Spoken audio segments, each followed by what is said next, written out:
बाल्यावस्था से लेकर वृद्धावस्था तक मनुष्य पेट और पेटी, बेटा और बेटी, सास और बहू सबके लिए परेशान रहता है।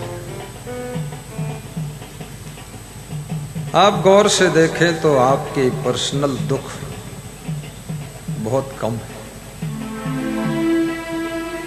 आपकी व्यक्तिगत समस्याएं भी बहुत कम है, लेकिन आप का रिश्ता जहां जहां से जुड़ा वहां वहां के दुख से भी तुम दुखी होते हो, वहां वहां के नुकसान से भी तुम परेशान होते हो, और जहां जहां से तुम्हारा मन टूट जाता है, रिश्ता टूट जाता है, संबंध छूट जाते हैं, वहां से तुम ना तो दुखी होते हो और न सुखी होते हो। लेकिन मनुष्य मन ने संसार में बहुत बड़ा जाल फैला रखा है। मामा के मामा, उनके मामा के मामा से भी नाता जोड़ जोड़ कर साले के साले के साले के साले वहां तक का दुख दर्द झेलते रहते हो।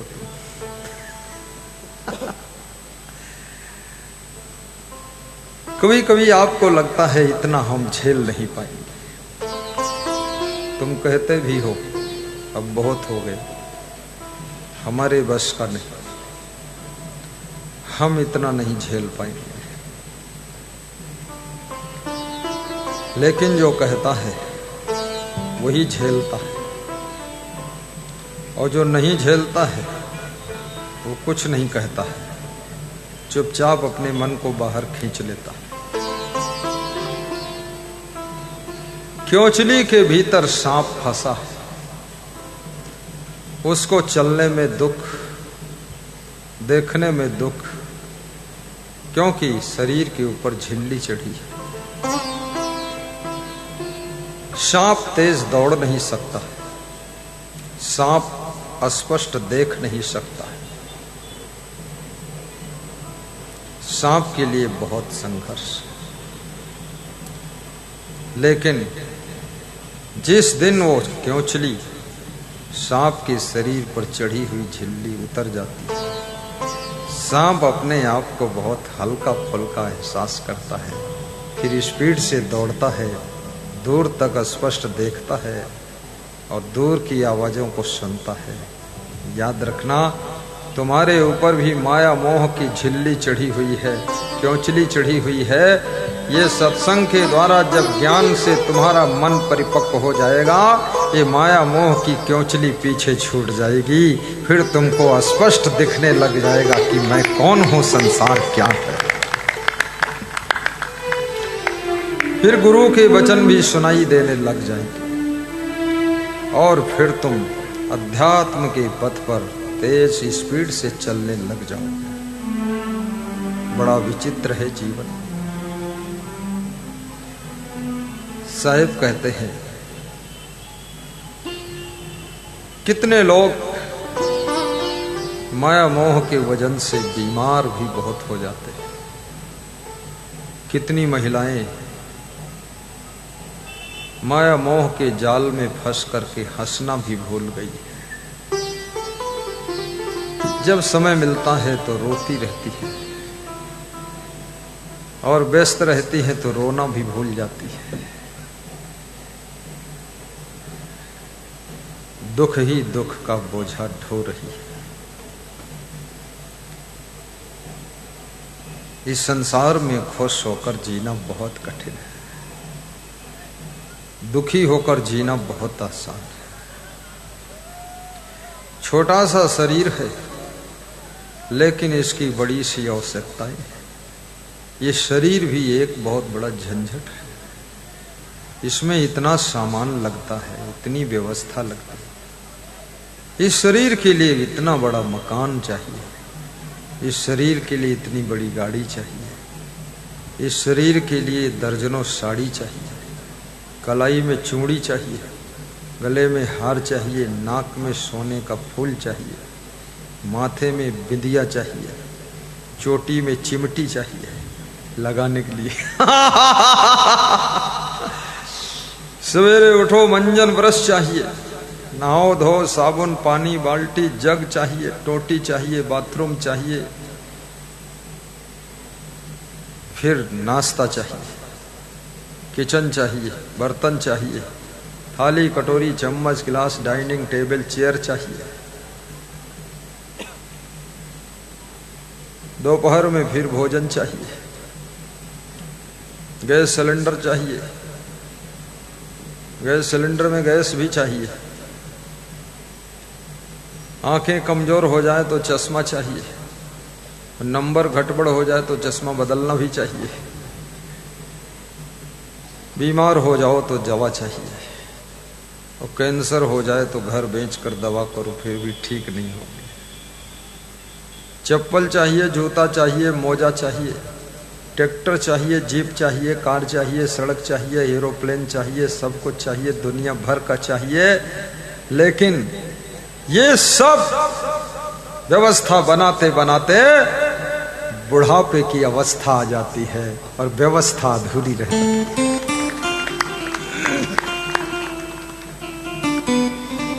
कितनी जरूरतें हैं इस शरीर की। मैं रोज यही तमाशा देखता हूं।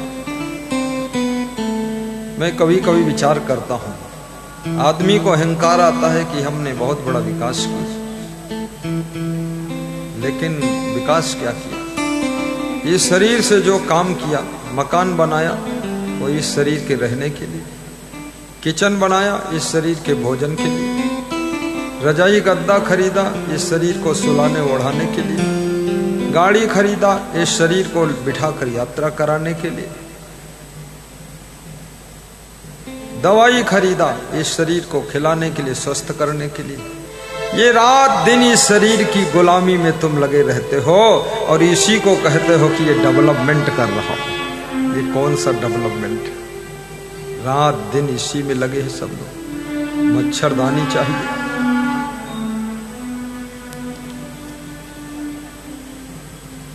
मच्छर भी दुखी है कि सब लोगों ने मच्छरदानी लगा ली, अब मैं भूखा हूं क्या करूं? मच्छरदानी के चारों तरफ मच्छर परिक्रमा कर रहा है, तुम्हारे सिरहाने गाना गा रहा, भजन सुना रहा है। नाथ निकलो तुम बाहर जब भी, डंक मारूंगा मैं तुरंत ही। चाहे डेंगू हो जाए मलेरिया, इसकी परवाह करना नहीं है, मुझको भी कुछ चाहिए। कितनी आवश्यकताएं,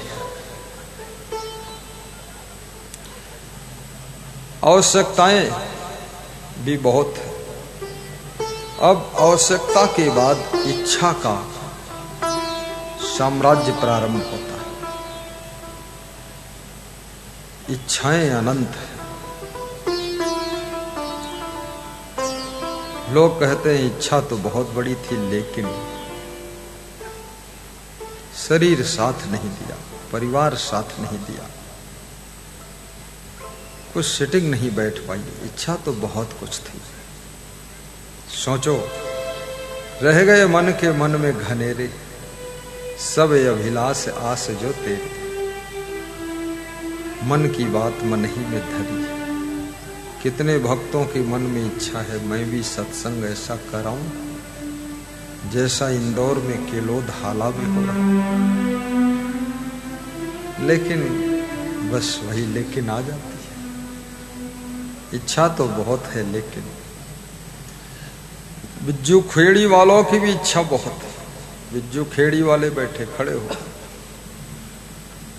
कल सोच कर गए थे बिज्जू खेड़ी वाले सत्संग कराऊंगा, रात में फिर विचार किया लेकिन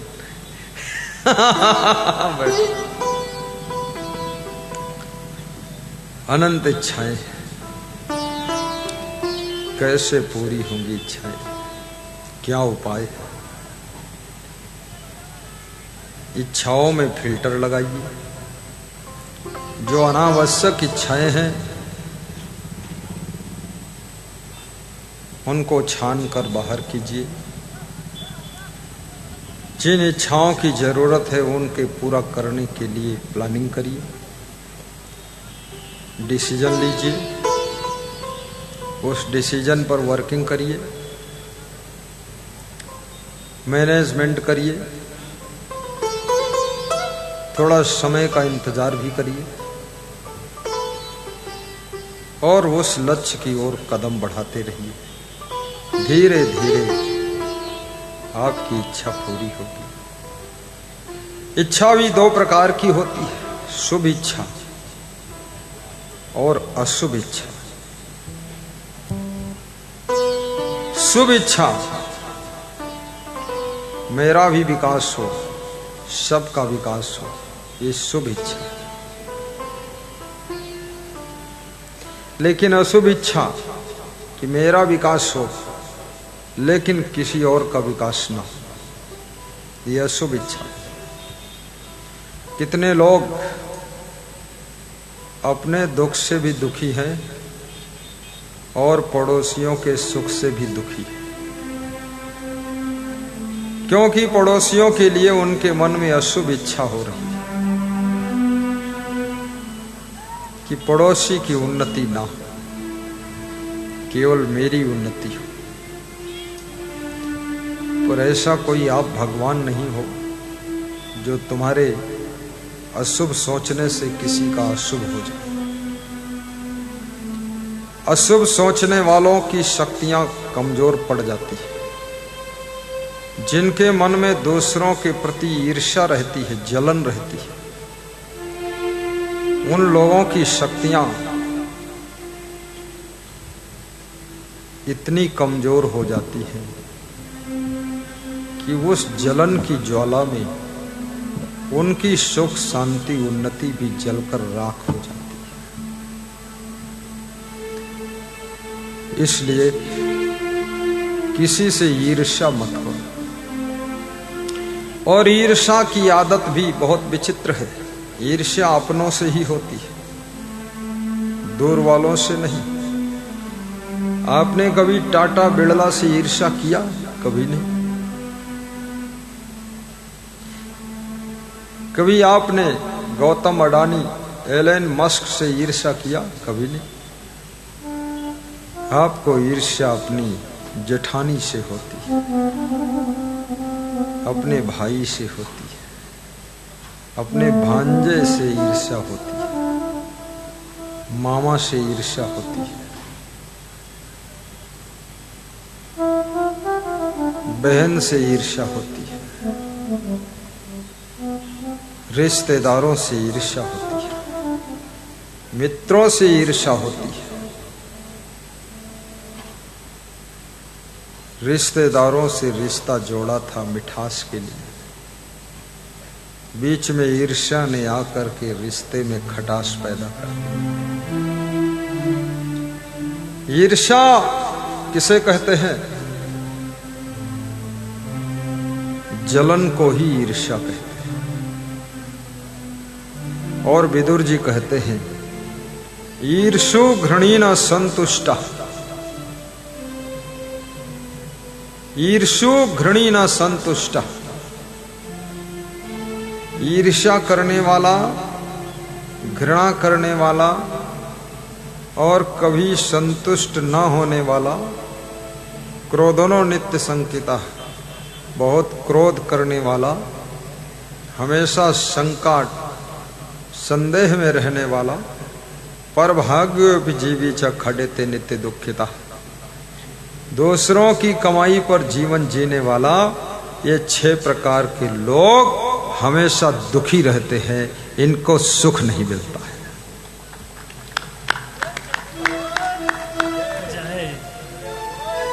जय जय। इसलिए खुद भी मेहनत करो। जय।